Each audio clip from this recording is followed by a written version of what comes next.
une ce soir, les soins palliatifs ou comment accompagner les patients en fin de vie. À l'occasion de la journée mondiale dédiée à ce service, le centre hospitalier de Pointe-à-Pitre veut briser le tabou autour de la mort. Nous en parlerons avec le docteur Sonugène. Les commerçants de Pointe-à-Pitre veulent sauver leur boutique. Ils ont lancé l'opération Larry Lapointe. Pendant 2 jours, diverses animations viendront dynamiser le centre-ville. L'objectif, que la ville de Pointe-à-Pitre retrouve son attractivité d'antan. Erasmus fête ses 30 ans, 3 décennies d'échanges universitaires qui, nous le verrons, se sont étendus aux petites classes, notamment aux écoliers de Grand Camp Parc. Ils organisaient aujourd'hui une journée portes ouvertes pour découvrir les richesses de ce programme. Et la boisson L'Ordinaire mêle son univers à celui de Plus Belle Larry. La marque a sorti une canette collector aux couleurs de l'association. Chaque vente permettra de récolter des fonds. Ces derniers serviront à financer des projets qui feront la joie des habitants des quartiers de Pointe-à-Pitre. Bonsoir et bienvenue sur ATV Guadeloupe. Je suis ravie de vous retrouver. Après avoir tapé du poing sur la table pour faire plier le gouvernement dans le dossier des contrats aidés, les élus locaux auraient obtenu le maintien de la quasi-totalité de ces contrats pour la Guadeloupe. C'est le député Olivier Servat qui l'a annoncé. Olivier Servat, bonsoir. Bonsoir, madame. Merci d'avoir accepté notre invitation ce soir. Vous avez été le premier à faire cette annonce aujourd'hui concernant le maintien de la quasi-totalité des contrats aidés pour la Guadeloupe. Qu'avez-vous précisément obtenu du gouvernement ? Bon, tout d'abord, c'est un travail collectif de l'ensemble des élus guadeloupéens, mais plus généralement de l'outre-mer. En tant que président de la délégation aux outre-mer, l'ensemble des députés ultramarins, on s'est mobilisé très tôt, partout en Martinique, en Guyane, à La Réunion et ailleurs, pour pouvoir expliquer au gouvernement. Ce n'est pas forcément un rapport de force ou faire plier l'autre. C'est une explication. Vous avez quand même menacé de ne pas assister aux assises d'outre-mer. C'est un rapport de force qui est établi à ce moment-là. C'est ça, c'est de manifester malgré tout nos inquiétudes et notre préoccupation sur l'essentiel, c'est-à-dire protéger l'intérêt de ceux qui sont les plus faibles. La quasi-totalité des contrats aidés pour la Guadeloupe, c'est-à-dire combien ? Alors aujourd'hui, l'idée était de dire que la Martinique a eu un accord, la Réunion a eu un accord, qu'il fallait qu'en Guadeloupe nous trouvions des solutions pour que les Guadeloupéens, les pères et mères de famille qui sont concernés par les contrats aidés ne se sentent pas lésés. Donc il a fallu se rapprocher du gouvernement, je répète, l'ensemble des élus, les collectivités majeures, pour pouvoir dire que nous souhaitons que l'équité territoriale soit respectée. Dans le détail de l'annonce des chiffres, il faudra attendre lundi, puisque j'ai eu le préfet, ils sont en train de finaliser les différents arbitrages et ils sont en calcul, mais l'idée à retenir, c'est que les contrats aidés seront maintenus à peu près au niveau de 2016 pour 2017 et aussi pour 2018, parce que pour 2018, ça avait déjà été annoncé par la ministre des Outre-mer lors de son audition à la délégation aux Outre-mer que je présidais. Elle avait déjà dit que les éléments de 2017 seront maintenus pour 2018. Donc pour 2018, elle ne l'a pas écrit dans le courrier puisque c'était déjà validé. Elle n'a pas encore annoncé. C'était déjà validé, ça a été annoncé il y a 10 jours. 2017, 2018, oui ok, mais qu'en sera-t-il pour les années d'après, 2019, 2020 ? Est-ce que finalement, ce qui se passe avec les contrats aidés, ce qui a été préconisé par le gouvernement, n'est pas l'occasion de remplacer ces emplois précaires, ces caches-misères du chômage structurel, de les remplacer par des contrats beaucoup plus pérennes, des solutions pérennes? Oui, c'est vrai que ce n'est pas la panacée. Un contrat aidé, c'est 1, 2, 3 ans, c'est souvent des petites rémunérations autour de 800 à 1000 euros. C'est souvent des contrats qui ne sont pas des temps pleins et il faudrait arriver à transformer cette partie contrat aidé où il y a un volet formation qui est en général non réalisé par les bénéficiaires de ces contrats aidés, les collectivités qui embauchent, et surtout il s'agit après de transformer ces contrats en CDI ou en finalement possibilité d'aller plus loin. Ce n'est pas le cas aujourd'hui, c'est un constat national. Il faut donc notamment dans le cadre des assises des Outre-mer, de réfléchir ensemble à voir comment, par exemple, approfondir plus généralement les contrats d'apprentissage qui, on le sait, ont une capacité à se transformer en CDI plus important, les contrats de professionnalisation aussi, il faut s'intéresser à cela et voir plus généralement comment développer l'activité économique en Guadeloupe et dans les dom-tom, dans l'outre-mer. Olivier, ça va, la relation de la majorité régionale avec Emmanuel Macron s'est-elle effritée ? La majorité régionale, vous savez qu'elle est éparse. Elle est composée de personnes qui ont soutenu Emmanuel Macron, comme Harry Chalus, comme moi, comme Guy Losbar, le GUSR. Et puis il y a d'autres, personnes qui n'étaient pas dans cette logique-là et des personnes qui étaient de la droite. Donc la majorité régionale n'est pas le Est-ce qu'Harry Chalus et vous-même, êtes-vous un petit peu en froid avec l'actuel président de la République ? Enfin, me concernant, non, je ne suis pas en froid, je fais partie de la République en marche. Au contraire, nous sommes là avec le gouvernement pour comprendre ces réformes, pour tirer le signal d'alerte quand il le faut, notamment pour l'outre-mer. C'est ce que j'ai su faire très rapidement avec l'ensemble des autres députés ultramarins et plus généralement l'ensemble des élus guadeloupéens. Donc nous ne sommes pas en faux, au contraire. Certains reprochent un manque d'influence justement des élus locaux au niveau du gouvernement. Est-ce que vous êtes plutôt d'accord? Eh bien, vous savez, nous sommes effectivement plus proches du gouvernement parce que je suis de la République en marche que les autres. Eh bien, il me semble qu'aujourd'hui, nous avons pu comprendre qu'on sait se faire entendre quand il faut pour pouvoir faire. Il s'agit d'expliquer. Vous savez, en fait, dans l'Hexagone, il ne faut pas être trop dans la confrontation ou dans le tapage du poing sur la table. Il faut expliquer et pouvoir faire preuve de conviction pour expliquer au gouvernement son intérêt, l'intérêt de la France dans les Outre-mer dans la France, c'est que les Outre-mer soient protégés et qu'on ne peut pas brutalement changer le monde. On veut bien passer d'un ancien monde à un nouveau monde, mais il faut une transition. C'est ce que le gouvernement a compris avec beaucoup d'explications et de patience. Merci Olivier Servat d'avoir accepté de répondre en tout cas à nos questions. Ce soir, nous continuons à parler de la région Guadeloupe qui s'efforce de développer la proximité de ses services auprès de la population.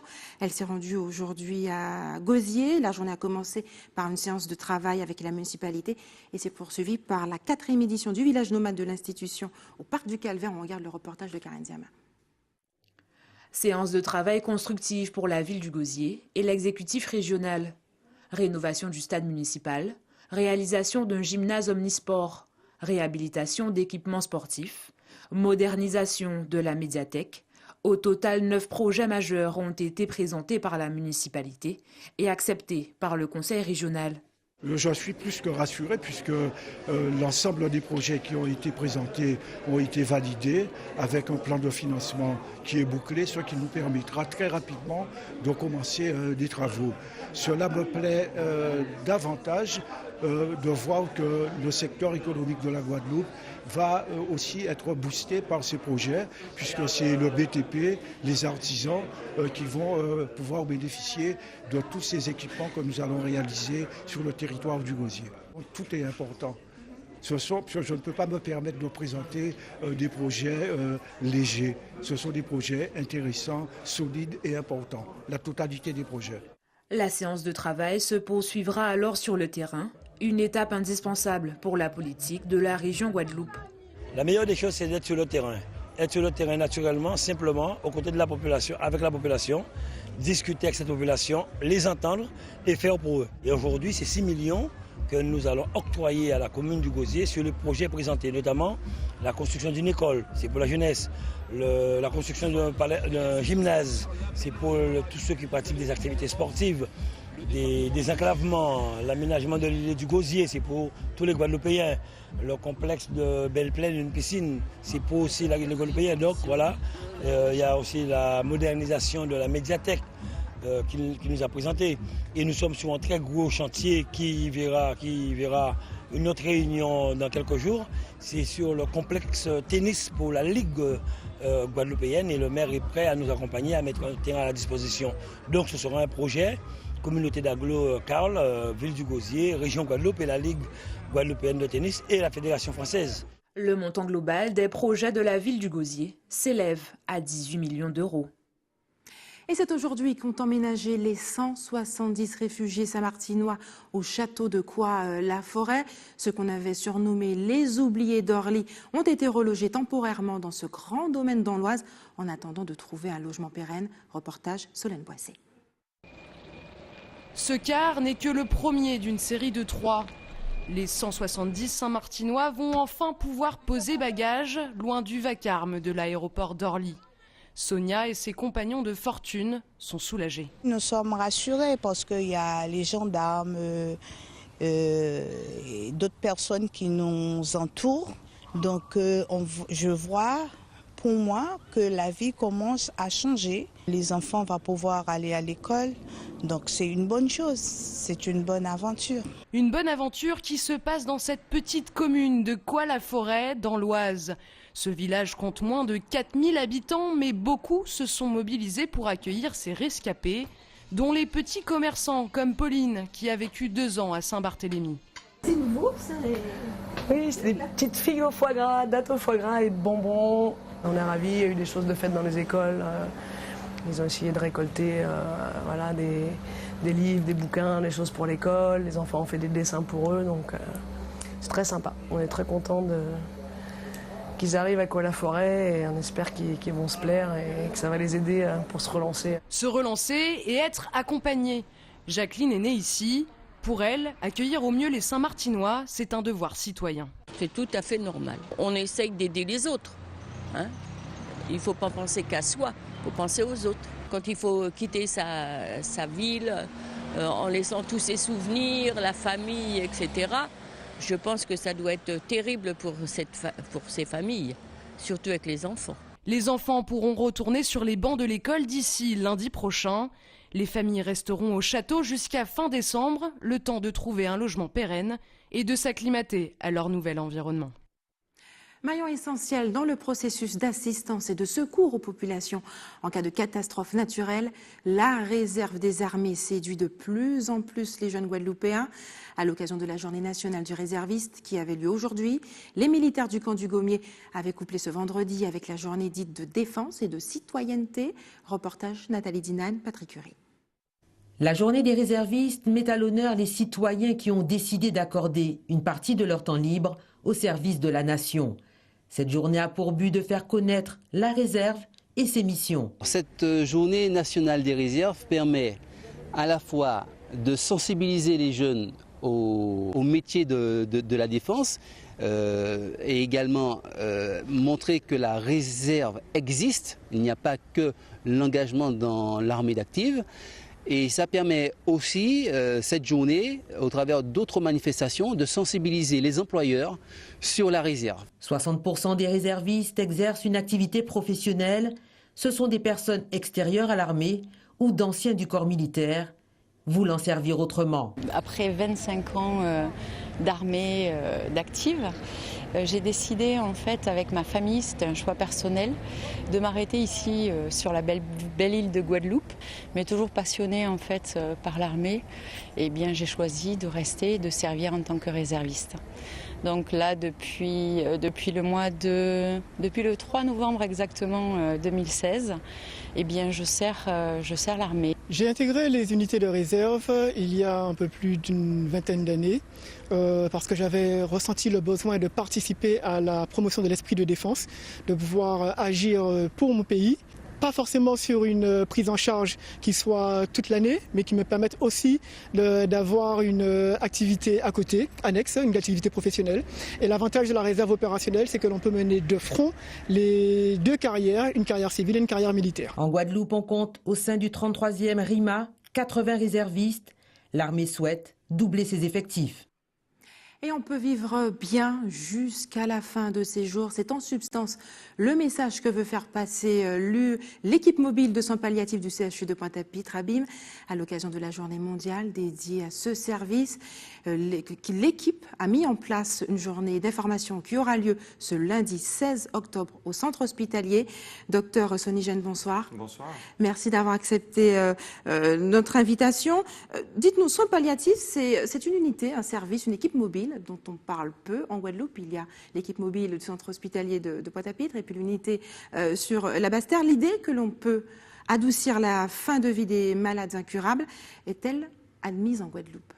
Oui, je pense qu'elle est de plus en plus admise. Ça a pris du temps pour faire son chemin, mais de plus en plus, les gens se renseignent et les gens demandent que l'équipe mobile douleurs soins palliatifs intervienne auprès des malades. Alors c'est vrai que ça vient souvent des familles, mais les médecins, les personnels de plus en plus se forment aux soins palliatifs et nous intervenons de plus en plus.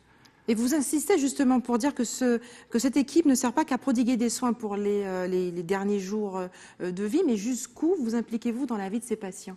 Alors, les soins palliatifs, en fait, sont des soins qui peuvent être donnés très précocement, en fait, dès l'annonce de la maladie grave. Puisque l'idée, en fait, derrière les soins palliatifs, c'est d'apporter plus de confort, s'occuper de l'autonomie du patient et faire en sorte que le patient garde sa dignité jusqu'au bout. Donc ici, il s'agit de construire un projet de vie jusqu'à la phase ultime. Un projet de vie, alors qu'on sait qu'on va mourir, c'est un peu... Alors, le projet de vie, c'est qu'on sait qu'on va mourir, mais tous nous savons que nous allons mourir. Mais comment on va aménager le moment où on a l'annonce de cette maladie grave ou cette maladie chronique grave qu'on a, qui peut basculer à tout moment, et le moment de cette fin de vie, c'est quelque chose qu'on doit inventer, et c'est pour ça qu'on doit accompagner le patient dans ce parcours-là. Que leur apportez-vous? On parle de formation justement des médecins à ce service du centre hospitalier. C'est pas toujours évident d'avoir les bons mots ni les bons gestes pour parler à quelqu'un qui sait que concrètement il attend de mourir. C'est vrai, et c'est pour ça que les études montrent que ceux qui sont formés aux soins palliatifs sont plus à l'aise. Alors c'est pas la fête, mais ils sont beaucoup plus à l'aise pour prendre en charge les patients qui sont en soins palliatifs. Et quelles sont les avancées justement pour la Guadeloupe dans ce domaine? Alors les avancées pour la Guadeloupe, c'est qu'on a de plus en plus de formations en soins palliatifs. Nous ne sommes pas les seuls à prodiguer des formations en soins palliatifs, puisque l'équipe mobile de soins palliatifs du CHBT aussi font des formations. Ils ont même un congrès chaque année. Voilà. Dans les HAD, il y a des gens qui sont formés aussi aux soins palliatifs. Dans les services hospitaliers, il y a des gens qui sont formés. Il y a même un diplôme universitaire aussi de soins palliatifs.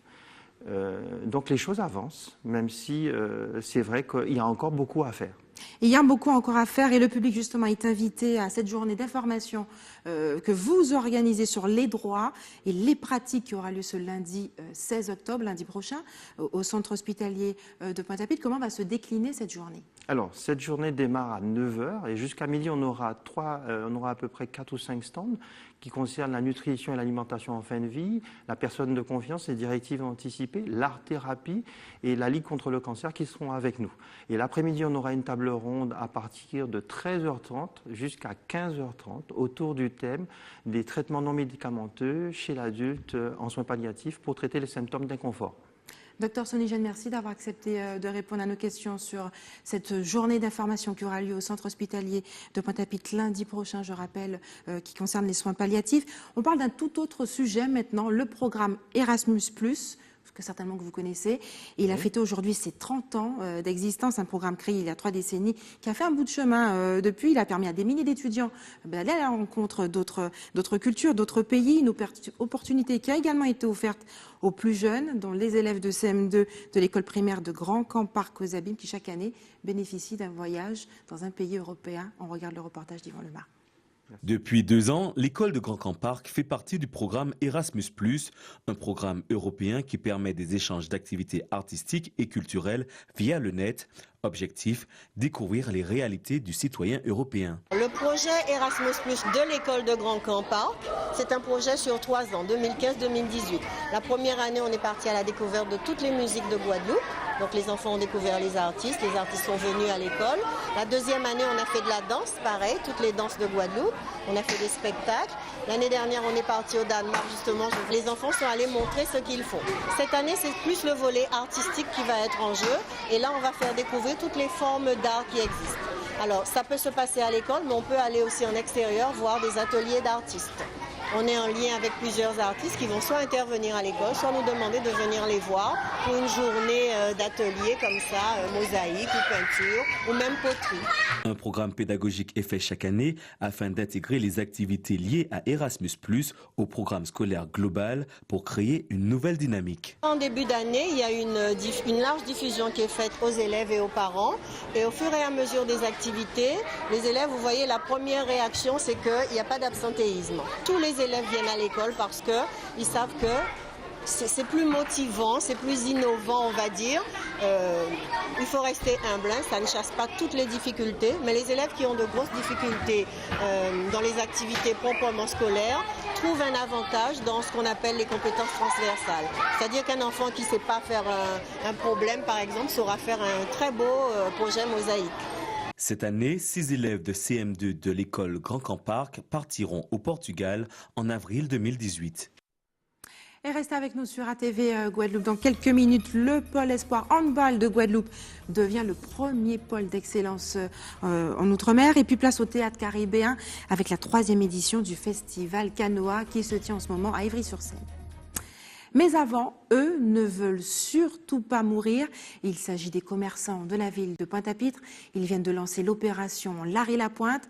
Aujourd'hui et ce jusqu'à demain, des espaces de bien-être et des animations musicales viendront colorer la vie dans le centre-ville. Reportage Karen Diamin. Pendant 2 jours, les rues de la ville de Pointe-à-Pitre offriront aux visiteurs une multitude de bonnes affaires. C'est un concept différent de Friday Dancing. Alors ça s'appelle L'Art-et-la-Pointe.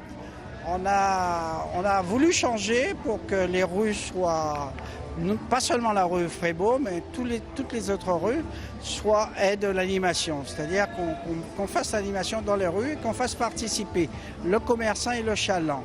C'est-à-dire que chaque rue a un thème différent et à partir de là, on va voir ce que ça donne. C'est un essai, c'est un concept nouveau, donc nous allons voir si on peut ramener des gens à Pointe-à-Pitre. Parce que c'est, en principe, c'est l'idée principale.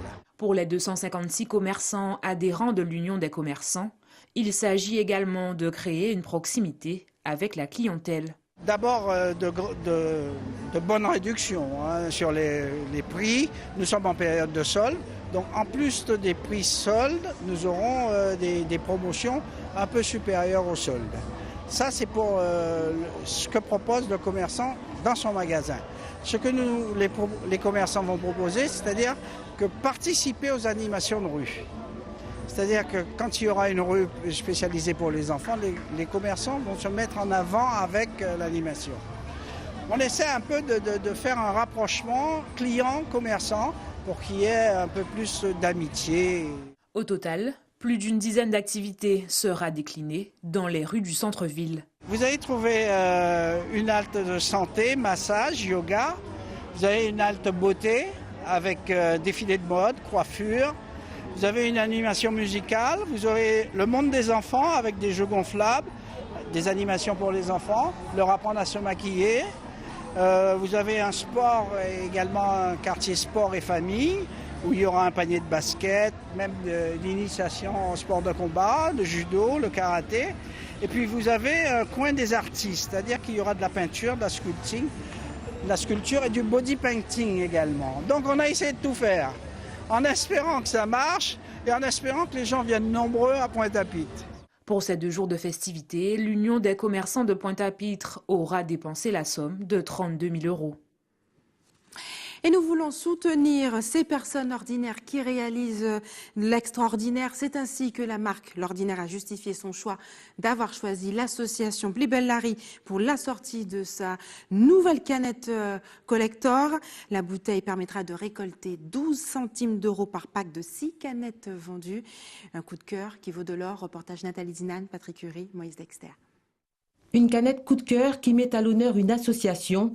C'est un projet lancé il y a 3 ans par L'Ordinaire, une canette collector, une édition limitée à 500 000 exemplaires, et c'est Plibellari qui a été retenu. Leur projet a plu et a fait toute la différence. Ça a été compliqué de choisir.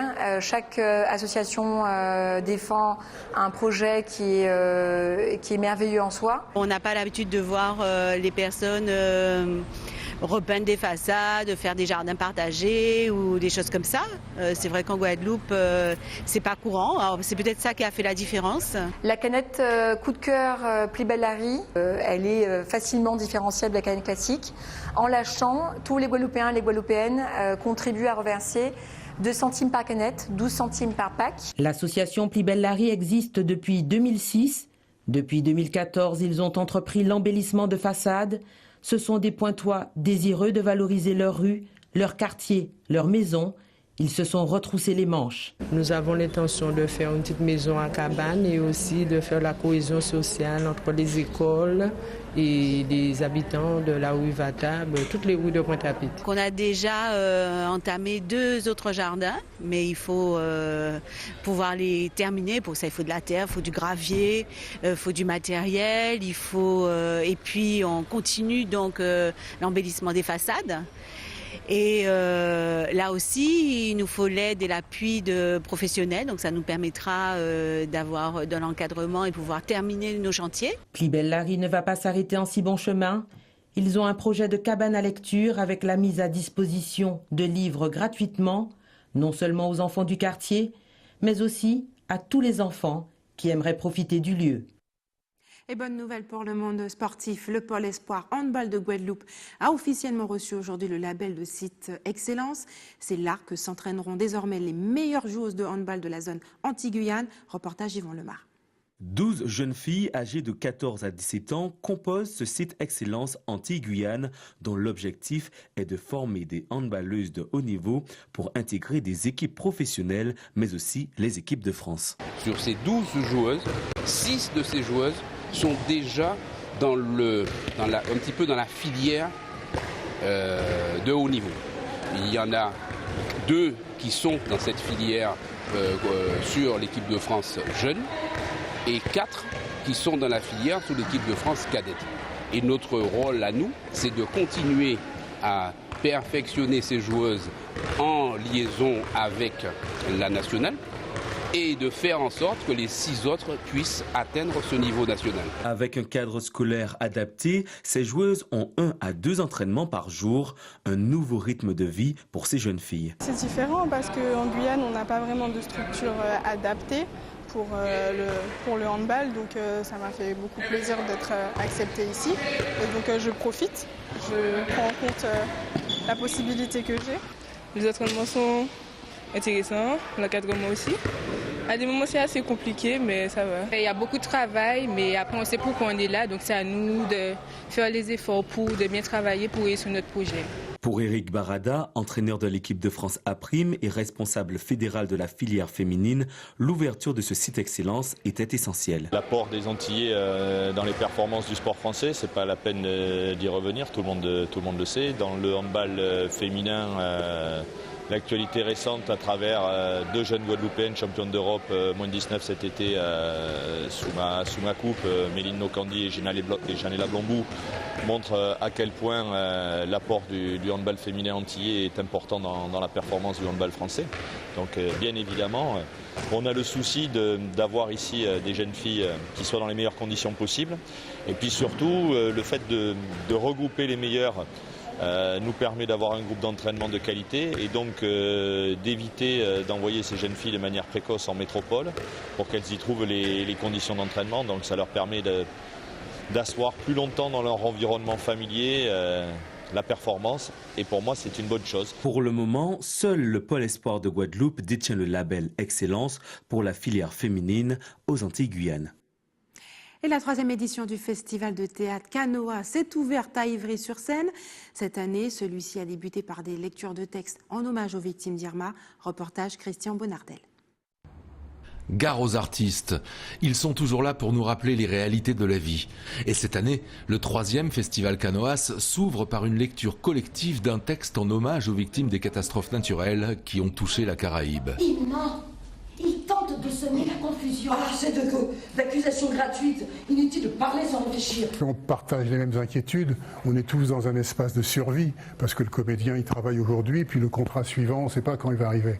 Donc on est confronté à cette même réalité-là. Avec Caboche-Locher, Suzy Ronel nous livre une réflexion sur l'origine du peuplement des Antilles. Un voyage qui commence sur une plage où un vieil Amérindien échoue, perdu.